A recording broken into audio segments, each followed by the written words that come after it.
তো চলুন দেখে নেওয়া যাক আমাদের এই কোর্সের পোস্ট মডিউলগুলোতে কি কি আছে। এই কোর্সটিতে যোগ, বিয়োগ, গুণ, ভাগ, ম্যাক্স, মিন, অ্যাভারেজ এই জাতীয় যে বেসিক ক্যালকুলেশনগুলো আছে সেগুলো তো থাকবেই। এছাড়াও আপনাদের অ্যাডভান্স লেভেলের জন্য আমরা কোর্সটাকে যেভাবে সাজিয়েছি, যেমন এখানে যদি আপনি দেখেন, লক্ষ্য করেন যে হাইপার লিঙ্কের আমরা A to Z এখানে আপনি দেখতে পাবেন। অর্থাৎ আপনি হাইপার লিঙ্ক থেকে যে কিভাবে একটি এই শীটের সাথে আপনি একটু ওয়েবসাইটকে কানেক্ট করবেন, ক্লিক করি তাহলে সেটা আমাকে নিয়ে যাবে সরাসরি ওয়েবসাইটে নিয়ে যাবে। আবার এখানে যদি আমি ক্লিক করি তাহলে আমার ডেস্কটপেরই অন্য একটি ফাইল আমি ওপেন করে ফেললাম। তো এইভাবে আপনি হাইপার লিঙ্কে A to Z এখান থেকে দেখতে পাবেন। এরপরে আমরা যদি আসি যে ড্রপ ডাউন, আমরা তো জানি যে ডাটা ভ্যালিডেশনের মাধ্যমে ড্রপ ডাউন করা যায়, এটা হচ্ছে বেসিক ড্রপ ডাউন। এর পাশাপাশি আপনি এখান থেকে ডাটা শিখতে পারবেন, যেমন আমরা ইনডেক্সেট ফাংশন ব্যবহার করে আমরা একটা ড্রপ ডাউন ইউজ করতে পারি বা তৈরি করতে পারি। যেমন আমরা অনেক সময় ই-কমার্সের যেই ওয়েবসাইটগুলো দেখি, যেখানে আপনি যে কোনো ক্যাটাগরিতে যেহেতু প্রোডাক্ট সিলেক্ট করুন, যেমন ধরেন আমার এটা আইটি প্রোডাক্টের মধ্যে আমার কী কী আছে, আমি যদি এটা সিলেক্ট করি তাহলে এখানে আমি দেখতে পারবো যে মনিটর, সিপিইউ, র্যাম, মাউস এই জিনিসগুলো আছে, এই প্রোডাক্টগুলো। আবার যদি আমরা দেখি যে ইলেকট্রনিক আইটেমের মধ্যে কী আছে, তাহলে দেখবো ইলেকট্রনিক আইটেমের মধ্যে TV, fridge, AC, ceiling fan. অথবা আমি যদি দেখি যে ফার্নিচার আইটেমের মধ্যে কী আছে, তাহলে এখানে দেখবো যে ড্রেসিং টেবিল, ওয়ার্ড্রপ, আলমিরা, খাট এই জাতীয় আছে। অর্থাৎ আমি যখনই ক্যাটাগরি চেঞ্জ করে দিচ্ছি অটোমেটিক এই ড্রপডাউন থেকে আমার নেমগুলো চেঞ্জ হয়ে যাচ্ছে। এছাড়াও আপনি আরেকটা ড্রপডাউন এখান থেকে শিখতে পারবেন যে আমাদের এখানে সারা বাংলাদেশের ডিভিশন ওয়াইজ ডিস্ট্রিক্টের নাম দেওয়া আছে। অর্থাৎ আপনি যদি এখানে যে কোনো ডিভিশনের নামটা সিলেক্ট করি, যেমন আমি চিটাগাং ডিভিশনের নামটা সিলেক্ট করলাম, এবার অটোমেটিক চিটাগাং ডিভিশনে আপনার কী কী ডিস্ট্রিক্ট আছে সেটা চলে আসবে। অথবা আপনি যদি এখানে ঢাকা ডিভিশন দেখতে চান, ঢাকা ডিভিশনে ক্লিক করলে অটোমেটিক ঢাকা ডিভিশনের সকল ডিস্ট্রিক্টগুলো আপনার চলে আসবে। কি বন্ধুরা, মজার না? এর পাশাপাশি আপনি আরও যেটা শিখতে পারবেন, সার্চেবল ড্রপডাউন। সার্চেবল ড্রপডাউন হচ্ছে আমরা অনেক সময় গুগলের মধ্যে কোনো লেখা সার্চ করলে গুগল আমাদেরকে কিছু কিছু শব্দ সাজেস্ট করে। যেমন ধরেন আমরা যদি এখানে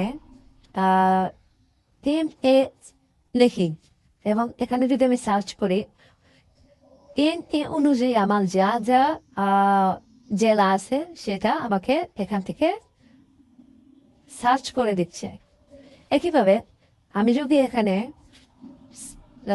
CO লিখি, দেন আমরা দেখতে পারবো যে এখানে COর মাধ্যমে যা যা ওয়ার্ড আছে বা যে যে জেলা আছে সেগুলো চলে আসবে, আমাদের সাজেস্ট করতেছে। আবার যদি আমরা এখানে RA দিয়ে সার্চ দিই তাহলে দেখতে পারবো যে RA আছে এরকম যেই যেই ডিস্ট্রিক্ট আছে সেগুলো আমাকে সাজেস্ট করতেছে। এটা হচ্ছে ড্রপডাউন, সার্চেবল ড্রপডাউন, এটা আমরা শিখতে পারবো। এরপর আমরা যেটা শিখতে পারবো ড্রপ ডাউন ভিলুকআপ। অর্থাৎ এই যে এটা হচ্ছে ভিলুকআপের জন্য আমাদের একটা ডাটা, এই একাধিক ডাটার মধ্যে থেকে আপনি ড্রপ ডাউনের মাধ্যমে কীভাবে আপনার কাঙ্ক্ষিত ইনফরমেশনগুলো খুঁজে পেতে পারেন। যেমন ধরেন এই যে আমার লিস্টটা আছে, লিস্টের মধ্যে এপ্রিল নাম, ডেজিগনেশন, ডিপার্টমেন্ট, তার date of join, mobile number, email ID এবং ডেট অফ বার্থ আছে। এবং এখানে আমি একটা ড্রপডাউন লিস্ট তৈরি করে রেখেছি। যখনই আমি এই ড্রপডাউন থেকে কোনো নাম আমি চেঞ্জ করব, অটোমেটিক ইনফরমেশনগুলো চেঞ্জ হয়ে যাচ্ছে। অর্থাৎ আমি হাবিবুর রহমান নামে আমার এখানে যেই ব্যক্তি আছে ওনার ডিটেলসটা চলে আসবে। যদি আমরা এখান থেকে অন্য একটা নাম চেঞ্জ করি, যেমন আমি যদি এই নামটা সিলেক্ট করি বা এই নামটা সিলেক্ট করি, দেখবেন এই নামের সব ইনফরমেশন আমার চলে আসলো। এছাড়াও আমরা এই কোর্সের মাধ্যমে শিখব যে ভিলুকাপ এবং এইচ লুকআপের ডিফারেন্স কি, অর্থাৎ ভিলুকাপ আমরা ভিলুকাপ কিভাবে করতে হয় এবং এইচ লুকআপ কিভাবে করতে হয়। তারপর এটা হচ্ছে পিকচার লুকআপ। এছাড়াও বন্ধুরা এই কোর্সের মাধ্যমে আপনারা শিখতে পারবেন যে কিভাবে একটি ওয়ার্কশিট কিংবা ওয়ার্কবুককে পাসওয়ার্ড দ্বারা প্রোটেক্ট করতে হয়। অর্থাৎ আপনি চাইছেন যে আপনার এই যে ওয়ার্কশিটটা সেই শিটে কেউ প্রবেশ করতে না পারো, অর্থাৎ আপনি পাসওয়ার্ড দিয়ে রাখবেন এবং আপনি চাইছেন যে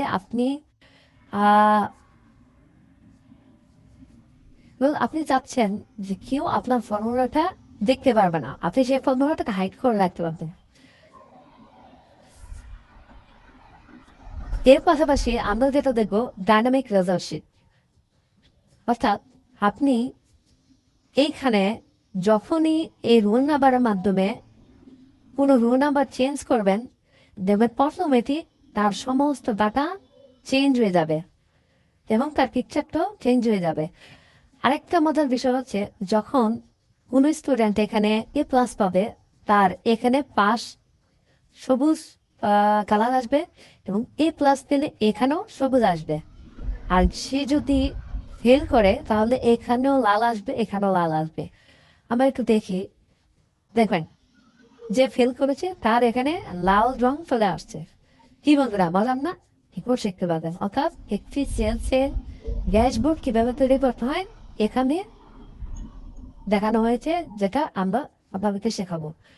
এখানে আমরা ডেট, এরিয়া এবং প্রোডাক্টের নাম দিয়ে আমরা এই ড্যাশবোর্ডটা সাজিয়েছি। আপনি যে কোনোভাবে যে কোনো একটা সিলেক্ট করে যখন ক্লিক করবেন অটোমেটিক ড্যাশবোর্ডটা চেঞ্জ হয়ে যাবে, অর্থাৎ এই ড্যাশবোর্ডটা হচ্ছে একটা ডাইনামিক ড্যাশবোর্ড। এর পাশাপাশি আপনি আমাদের কাছ থেকে কন্ডিশনাল চার্ট শিখতে পারবেন। আমরা যদি কন্ডিশনাল চার্টের দিকে দেখি দেখব এই চার্টটা হচ্ছে ব্যাটারি চার্ট। যখন আমরা এখানে কোনো একটা সংখ্যা পরিবর্তন করে দেব অটোমেটিক সেটা চেঞ্জ হয়ে যাবে। যদি এটাকে আমরা 100% করে দেই এটা চেঞ্জ হয়ে যাবে। একইভাবে আমাদের ড্রপ ডাউন চার্ট আমরা শেখাবো, যেখানে আপনি ড্রপ ডাউন পরিবর্তনের মাধ্যমে আপনি এই চার্টগুলো শিখতে পারবেন। তারপর আছে আমাদের ডোনার চার্ট, যেখানে নাম্বার সংখ্যা যখনই আমরা চেঞ্জ করে দেব সংখ্যা অটোমেটিক চেঞ্জ হয়ে যাবে। তারপরে এটাও একটা ড্রপ ডাউন চার্ট, যেখানে আপনি ড্রপ ডাউন চেঞ্জ করে দিলেই আমার টোটাল চেঞ্জ হয়ে যাবে। তারপর 3D ডোনার চার্ট, তারপরে বেলুন চার্ট। বেলুন চার্টে আপনি যখন এখানে 0% দেবেন অটোমেটিক এটা 0 লেখা সহ চলে আসবে। আবার এটাকে যখন আপনি 80% দেবেন 80 লেখার সময় 80% চলে আসবে।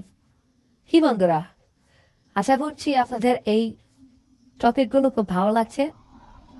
এগুলো হচ্ছে মূলত আমরা যে অ্যাডভান্স টপিকগুলো আপনাদের শেখাবো সেই টপিকগুলো নিয়ে আলাপ করলাম। এছাড়াও আপনার বিভিন্ন ফাংশন রিলেটেড টপিক তো থাকবেই, যেমন ধরেন সেল রেফারেন্স, ডাটা ভ্যালিডেশন, তারপর conditional formatting, filter, free stand, তারপরে কাউন্ট, হিট, সামিফ, এই জাতীয় আরো অনেক ফর্মুলা ফাংশন যেগুলো রয়েছে সেগুলো আমি আপনাদের শেখাবো। তো আমি আপনাদেরকে গ্যারান্টি দিয়ে বলতে পারি এই কোর্সটা যদি আপনি সঠিকভাবে কমপ্লিট করতে পারেন আপনি মাইক্রোসফট এক্সেলের মোটামুটি এক্সপার্ট হয়ে যাবেন। তো মোটামুটি এই ছিল আমাদের আজকের কোর্স মডিউল, যেটা আপনাদের সাথে শেয়ার করতে যাচ্ছিলাম। আশা করি এই ভিডিওটি আপনাদের ভালো লেগেছে, আর ভালো লাগে অবশ্যই আমাদের কোর্সে ভর্তি হবেন। ধন্যবাদ।